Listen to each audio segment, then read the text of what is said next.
JJP ने नैना सिंह चौटाला है उनको उम्मीदवार बनाया है।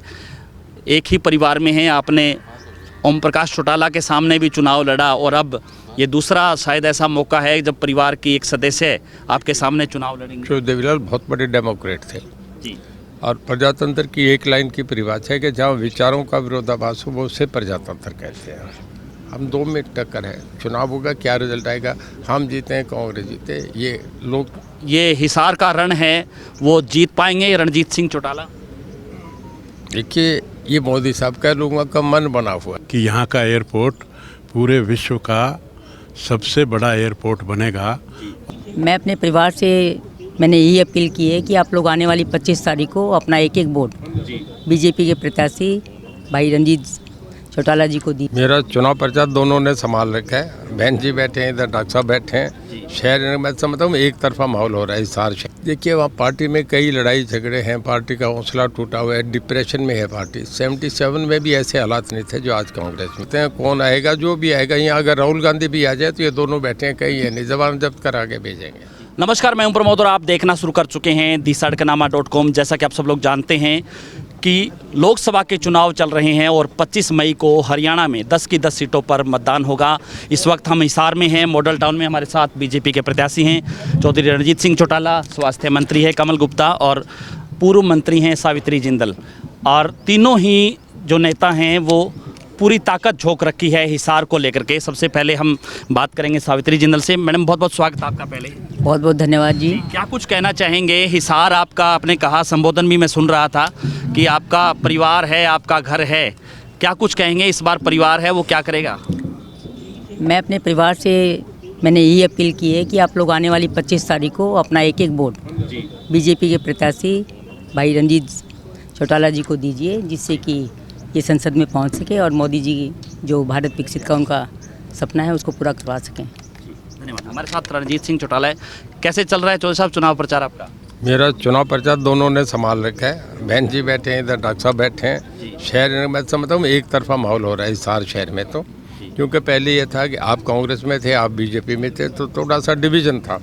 पिछले चुनाव में भी 69,000 से जीते, तब तो ये दोनों इकट्ठे हो रहे हैं। मेरे ख्याल में लाख से ऊपर कोई तीसरी जगह है ही नहीं। पूरी तरह से आश्वस्त हैं जीत को लेकर के? मैं इन दोनों को देख ये समझ रहा हूँ कि लोकसभा एंट्री पक्की है जी। तो अभी कांग्रेस है, वो टिकट अभी जारी नहीं हुआ है। क्या लग रहा है कि कांग्रेस के उम्मीदवार आएंगे फिर चुनाव? आपको लगता है कि किस तरह से?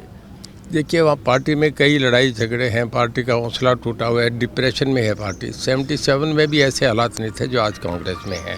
यानी हर जगह भी यही है, कोई कैंडिडेट तैयार नहीं हो रहा। अब पता नहीं उनका मामला, हम उन पर कुछ नहीं कहना चाहेंगे। पहली तकलीफ में है, वो लोग दुखी हैं। अब क्या करते हैं, कौन आएगा, जो भी आएगा, यहाँ अगर राहुल गांधी भी आ जाए तो ये दोनों बैठे हैं, कहीं है नहीं, जबान जब्त कर आगे भेजेंगे। धन्यवाद। हमारे साथ स्वास्थ्य एविएशन मिनिस्टर हैं डॉक्टर कमल गुप्ता। सर बहुत बहुत स्वागत है आपका।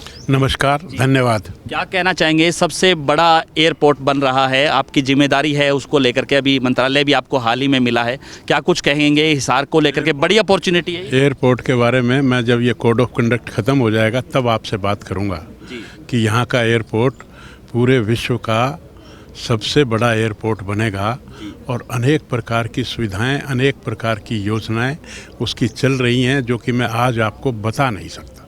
तो बाकी सबसे बड़ा इशू क्या है? बीजेपी लोगों के बीच जा रही है, विकास का एक बड़ा मुद्दा मानते हैं? क्या इशू इस देश की आन बान और शान, भगवान राम का मंदिर। 500 साल हमारे भगवान राम ने वनवास काटा, हमने जिल्लत सही। हमारा देश कमज़ोर था और देश की आज़ादी 1947 में मिली, उस समय भी हम कमज़ोर थे क्योंकि हम इसका विज़न ले नहीं पाए।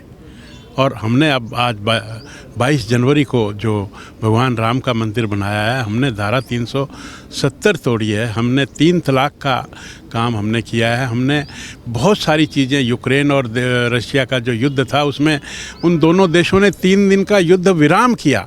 ये अनेक चीज़ें, अंतर्राष्ट्रीय योग दिवस की बात करें हम, बहुत सारी ऐसी चीज़ें हैं जिसमें हम ये कह सकते हैं कि भारत एक शक्तिशाली देश बनकर उभरा है। मुद्दा ये है, मुद्दा विकास का है, सड़कों का है, महिलाओं का है, बेटी बचाओ बेटी पढ़ाओ, गैस का चूल्हा, किस तरह से हमारी बहनें माताएं लकड़ी जलाकर, कोयला जलाकर अपने चेहरे को ख़राब करती थी, किस तरह से हमारी माताएं घर का पानी का मटका, पानी की टोकनी सिर पर लाकर रखती थी, और आज घर में, हर घर में नल और उसमें जल, और बेटियों के लिए भी हर जगह थानों की बात हो, स्कूलों की बात हो, ऐसे कोई भी चीज़ें, किसानों की बात करें, आप जो भी इशू लेंगे बहुत समय लग जाएगा।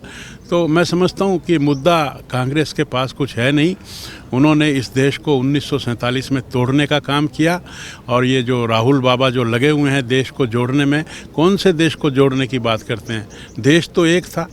उन्होंने पाकिस्तान बनवाया, पूर्वी बनवाया, पश्चिमी बनवाया, 62 में बांग्लादेश, 62 में उन्होंने अक्सई चीन दे दिया। उन्होंने क्या क्या नहीं किया। आज पत्थरबाज भी नहीं है और पत्थर भी नहीं है। आज तिरंगा यात्रा जम्मू कश्मीर की गली गली में घूमती है।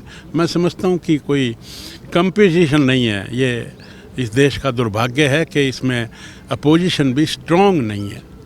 धन्यवाद। हमारे साथ चौधरी साहब क्या कुछ कहेंगे? हाल ही में जेजेपी ने नैना सिंह चौटाला है उनको उम्मीदवार बनाया है। एक ही परिवार में हैं, आपने ओम प्रकाश चौटाला के सामने भी चुनाव लड़ा, और अब ये दूसरा शायद ऐसा मौका है जब परिवार की एक सदस्य आपके सामने चुनाव लड़ेंगे। जो देवीलाल बहुत बड़े डेमोक्रेट थे जी, और प्रजातंत्र की एक लाइन की परिभाषा है कि जहाँ विचारों का विरोधाभास हो वो उसे प्रजातंत्र कहते हैं। बच्चे हैं हमारे, आज भी बच्चे रहेंगे। हमारे चो देवीलाल के परिवार की पराकाष्ठा बहुत बड़ी है, हम उसे मजाक में नहीं ख़त्म कर सकते। ये उनका निर्णय है, वो लड़े नहीं लड़े। मैं बच्चे हैं, मेरे आज भी बच्चे हैं, पहले भी बच्चे थे, और हमारे वही संस्कार रहेंगे। इस मामले पे वो कहें क्या कहते हैं, मैं तो एक राष्ट्रीय पार्टी का कैंडिडेट हूँ। केवल ये जानो कि मेरी फाइट कांग्रेस और हम में है। हम 2 में टक्कर है। चुनाव होगा, क्या रिजल्ट आएगा, हम जीते हैं कांग्रेस जीते, ये लोग तय करेंगे। तो ये हिसार का रण है, वो जीत पाएंगे रणजीत सिंह चौटाला? देखिए, ये मोदी साहब का लोगों का मन बना हुआ है। लोग कोई भी कैंडिडेट आए, वीके सिंह आए, गाजियाबाद जाके लड़ गए, पूरा जीवन उनका नौकरी का सर्विस का रहा। लेफ्टिनेंट, सेकंड लेफ्टिनेंट से शुरू करके आर्मी चीफ बने, और कहीं गए भी नहीं, पूरा सैनिक सेवा उसमें सेवा में थे, देश की सेवा में थे। गाजियाबाद गए, 7 लाख से भी जीते, दूसरी बार गए, फिर दूसरी स्टेट में भी 7 लाख से जीते। ये मोदी जी का एक ऐसा करंट है कि लोगों में बड़ा एक दिवाली की तरह मना रहे हैं लोग, बड़ा उत्साह है लोगों में। धन्यवाद। हमारे साथ जुड़े चौधरी रणजीत सिंह चौटाला। लगातार हमारे साथ बने रहिए और इस वीडियो को आप ज़्यादा से ज़्यादा शेयर जरूर कर दीजिए ताकि तमाम लोगों तक जानकारी पहुँचे। बहुत बहुत शुक्रिया।